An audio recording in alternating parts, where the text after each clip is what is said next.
और उर्दू में पेश करेगा। अरे देखो देखो कौन आया, आदिवासी से आया, देखो देखो कौन आया, आदिवासी से आया, जय जवाहर का नारा है, भारत देश हमारा है। बहुत बहुत धन्यवाद। मैं उन तमाम साथियों का धन्यवाद करता हूं जिन्होंने इतना बड़ा न्याय महापंचायत एकत्रित करी और मुझे भी आपके बीच में सौभाग्य मुझे भी मिला। मैं गौरवान्वित हूं और खुद को सम्मानित महसूस कर रहा हूं कि आपके बीच में आया। साथ में मैं मेरी विधानसभा दरियावत के मेरे तमाम कार्यकर्ताओं का, वहां की जनता का धन्यवाद करता हूं जिनकी वजह से विधायक बना हूं और आपके बीच में आज इस न्याय महापंचायत में बोल रहा हूं। यहां बैठे तमाम नौजवान युवा साथी, इज्जतदार बुजुर्ग, माता बहने, आप सबको मेरी ओर से जय जोहार, जय भीम, जय भीम। साथ में इस मंच पर जो हमारे महापुरुषों की तस्वीरें लगी हुई है उनको भी मैं नमन करता हूं। मैं आज आप सब ने अपनी अपनी बात बारी बारी से रखी और जो मेरे पास रिपोर्ट आई है इनको देखकर दिल दहला उठता है कि वास्तव में आजाद भारत के अंदर आज भी एसटी एससी माइनॉरिटी के साथ में इस तरह का अत्याचार चल रहा है। ऐसा लगता है कि एक तरीके से जो आजादी हमको मिली थी वो गोरे अंग्रेजों से मिली थी, लेकिन काले अंग्रेज आज भी हमारे बीच जिंदा है। और आज मैं आपके बीच में बताना चाहूंगा, इस भीलवाड़ा की धरती पर पूर्व में भी राणा पंजा सिंध के अंदर जो मूर्ति ना कार्यक्रम था, वहां पर एक बार मैं दर्शन करके गया था। जहां प्रदेश के अंदर लगभग 60% गुर्जर समाज के लोग रहते हैं, 5% मेघवाल समाज के लोग भी रहते हैं और लगभग पूरे प्रदेश के अंदर 8 के अंदर माने तो 20% ये समूह जातियां रहती है। और अगर जिले की बात करें तो भीलवाड़ा के अंदर लगभग 35% गुर्जर समाज के लोग रहते हैं, लगभग 30% भील समाज के लोग रहते हैं और लगभग 20% मेघवाल समाज के लोग रहते हैं, एससी समाज के लोग रहते हैं। और यदि यहाँ की विधानसभाओं की बात करें तो पूरे भीलवाड़ा में 5 विधानसभा एक सांसद है और हर विधानसभा के अंदर इन 3 समूह जातियां एसटी एससी माइनॉरिटी और ओबीसी मिलाकर लगभग 85% आबादी रहती है। फिर भी हम 85% लोगों के साथ अत्याचार होते हैं। हमको हमारे पुराने इतिहास की ओर जाना पड़ेगा, क्योंकि हम लोग जितने कटे हैं, जितने बटे हैं, उतने कट रहे हैं। हमारे पुराने इतिहास की ओर जाना पड़ेगा। जब सामंतवादी जमींदारी और ब्राह्मणवादी सोच के साथ में हमारे लोगों के साथ अत्याचार होता था, तो भगवान देव नारायण जी के द्वारा एक बहुत बड़ा आंदोलन चलाया जा रहा था और उस आंदोलन के अंदर हम भीलों ने सबसे बड़ा सहयोग दिया था। तो भगवान देव नारायण जी जो इन भीलों को मामा मानते थे और मामा मानते थे, तो उनके इकलौते पुत्र और पुत्री का नाम भीला और भीली रखा गया था। तब हमको समझना पड़ेगा कि हमारा और उनका कितना आपसी जुड़ाव है, गुज्जर और भीलों का।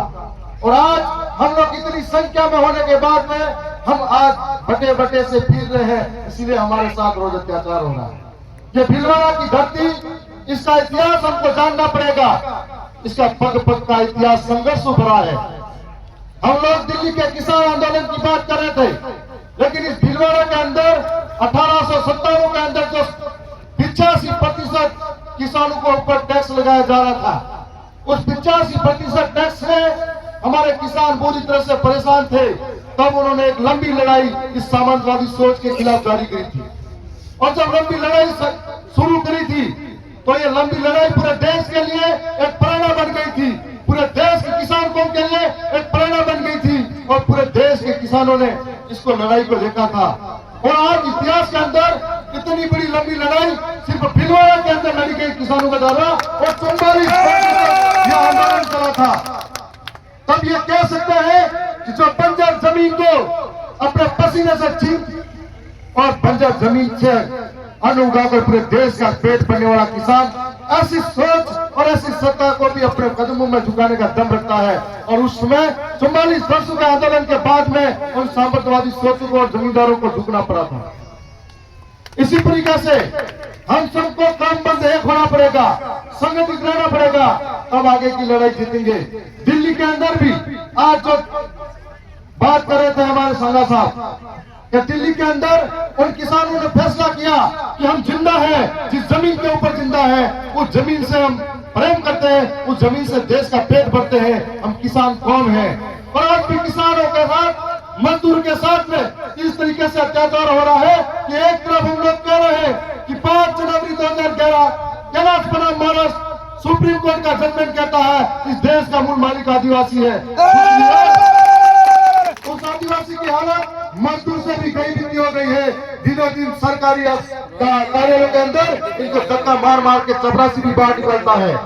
जो किसान अन्न उगाकर देश का पेट भरता है, उस किसान का बेटा इस भोजन की रक्षा करने के लिए शहीद हो जाता है, उस किसान के साथ में दुर्व्यवहार होता है। किसान कर्ज के अंदर दब जाता है, सरकारें ध्यान नहीं देती है, किसान आत्महत्या के लिए मजबूर हो जाता है, किसानों को ठगा जाता है। तब ऐसे दिल्ली के अंदर किसान इकट्ठा होते हैं, तानाशाही, अंधी और प्यारी गूंगी सरकारों के कान के पर्दे खोलने के लिए दिल्ली की सारतों की सीमाओं के ऊपर जम जाते हैं। हजार तरह के षड्यंत्र होते हैं इनके आंदोलन को कुचलने के लिए, कई साजिशें होती है, परंतु ये लोग हार नहीं मानते हैं। लगातार कई लोग अपनी कुर्बानी देते हैं और कुर्बानी देने के बाद में उस तानाशाही जो शासक था उसको भी इन किसानों के पैरों में झुकना पड़ा और काले कानून वापस लेने पड़े। तो आज हम सब इस बात को कहना चाह रहे हैं कि हमारे साथ अत्याचार रोज हो रहे हैं। कभी अहमदाबाद, बंबई में मजदूर करने वाले किसान मजदूर भाइयों के साथ होते हैं, तो कभी हमारे साथ में अन्य तरीके से होते हैं। सरकारें भी हमारे साथ भेदभाव करती हैं। आप सबने देखा होगा कि किस तरीके से हम सबकी जमीनें लूटी जा रही है, जंगल को छीना जा रहा है सरकारों द्वारा, कभी विकास के नाम पर, कभी डैम बनाने के नाम पर, कभी खनन के नाम पर सिर्फ और सिर्फ आदिवासियों की जमीनें जा रही हैं। और इस तरीके से यदि हम सब संगठित होकर नहीं लड़े, आपस में बढ़ते गए, तो 25%, 15% लोग फायदा उठाएंगे। आज ऐसी समाज के साथ में रोज अत्याचार होता है, लेकिन जो अत्याचार करने वाले लोग हैं उसको मजबूत करने वाले लोग भी ऐसी समाज के लोग हैं। ओबीसी समाज के साथ रोज अत्याचार होता है। इस बात को समझना पड़ेगा कि कोई मूर्छा रखता है तब भी वो मारा जाता है, किसी की आंखों में खटकता है, कोई मटका से पानी छूता है तब भी मारा जाता है।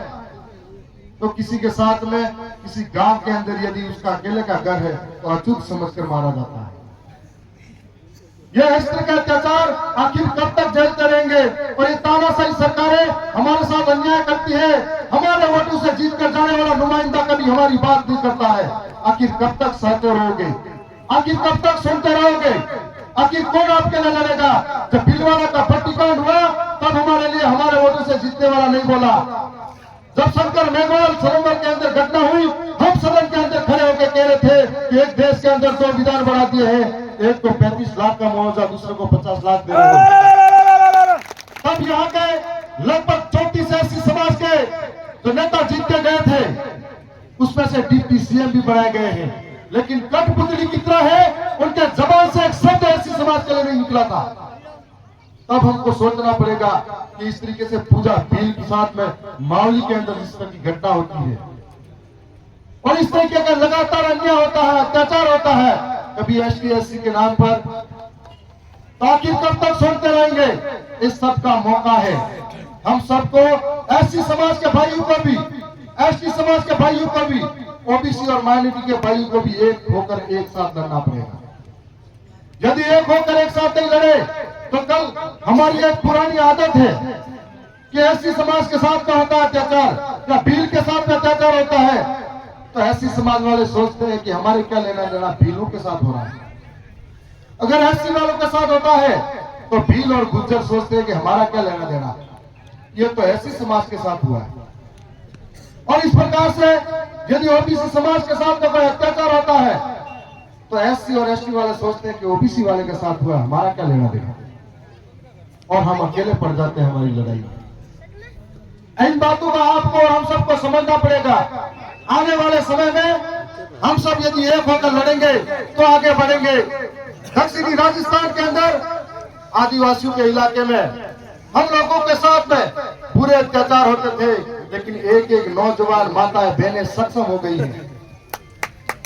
मैं आपको बताना चाहूंगा, जो अभी जगदीश भाई पांडवर के भाई दिनेश जी की बात कर रहे थे, हमारे वहां के लोग लोकतंत्र को समझते हैं और लड़ाई किस तरीके से लड़नी वो समझते हैं, क्योंकि लड़ाई आज के समय में तलवारों से नहीं लड़ी जाती, लड़ाई आज के समय में कलम से लड़ी जाती है, लड़ाई आज के समय में दिमाग से लड़ी जाती है।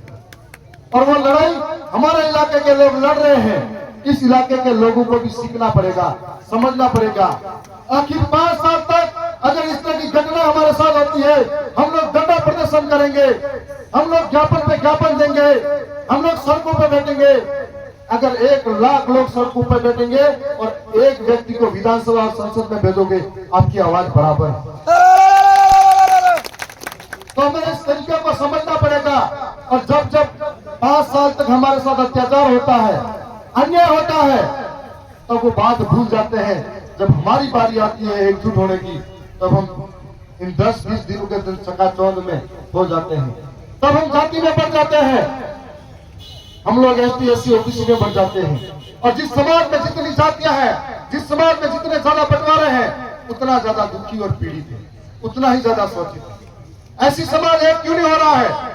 वो इसलिए नहीं हो रहा है, मेघवाल समाज समझती है हम ऊपर, ऐसी समाज सालवी समाज समझती हम ऊपर, खटिक समाज समझता है हम इनसे भी ऊपर है। हर व्यक्ति अपने को एक दूसरे को ऊपर समझ रहा है और अत्याचार झेलते हैं। तो मेघवाल समाज के साथ होता है, खटिक समाज अलग जाता है, सालवी समाज अलग जाता है, दूसरा समाज। ये इस तरीके से हमारे बंटवारे का फायदा होता है। और आज आप और हम सब मिलकर संकल्प ले ये तमाम बातों का कि यहाँ से जो बातें हुई हैं इनको सीखे समझे और आगे लेके जाए। मैं एक साधारण परिवार का हूँ, मेरे पिताजी खेती बाड़ी करते हैं और आज भी करते हैं। कोई सोच भी नहीं सकता था कि मैं विधायक बन जाऊंगा, लेकिन मेरी विधानसभा की जनता ने न रुपया लिया वोट के लिए, न दारू लिया वोट के लिए, न मीट और मांस खाया, न बड़ी बड़ी रैलियों का आयोजन करने दिया। उन्होंने पहली बार अपने ईमानदारी से वोट दिया, तब जाकर मैं विधानसभा में उनके लिए लड़ पाता हूँ। ये भावना आपके अंदर भी होनी चाहिए। जो व्यक्ति ऐसा हो जो आपके बीच में बैठे आपकी बात करे, आपके लिए लड़े।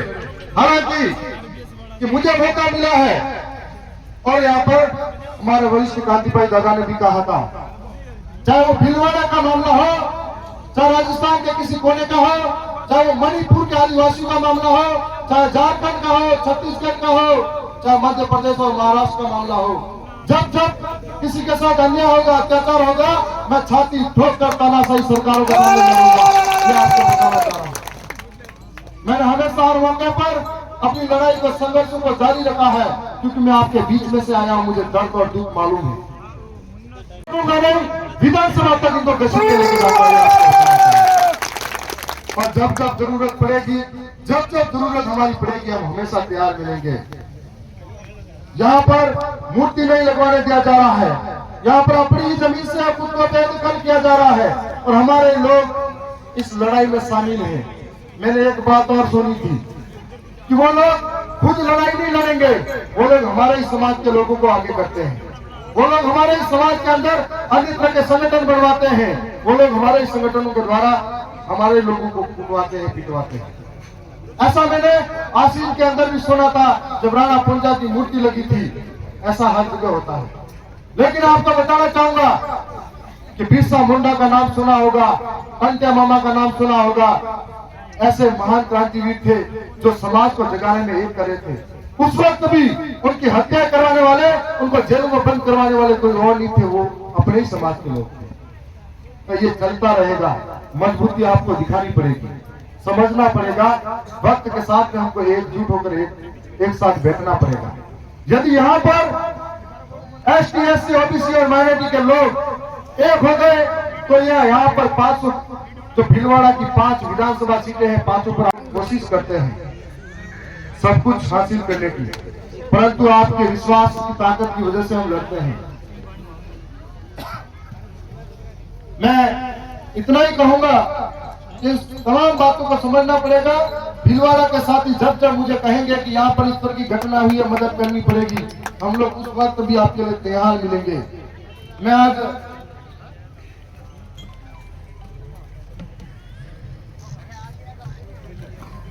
मेरे 2 वर्ष की बेटी है, बीमार है और उदयपुर में एडमिट है। 3 बजे में सोया और 6 बजे उठकर आपके बीच में आया।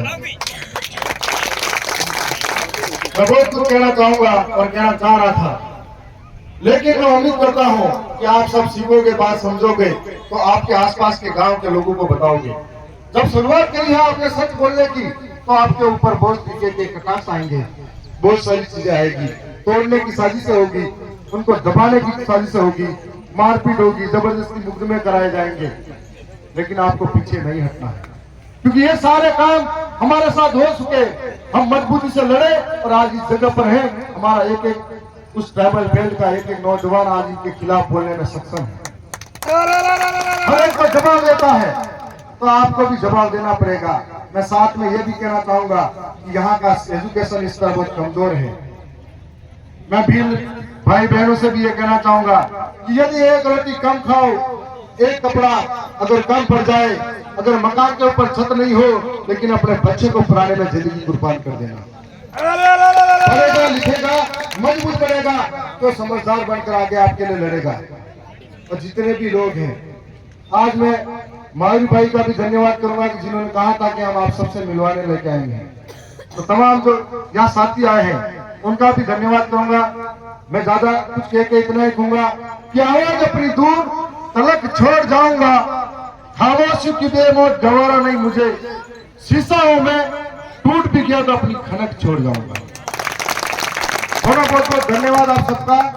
जय जोहार, जय आदिवासी, जय भील प्रदेश।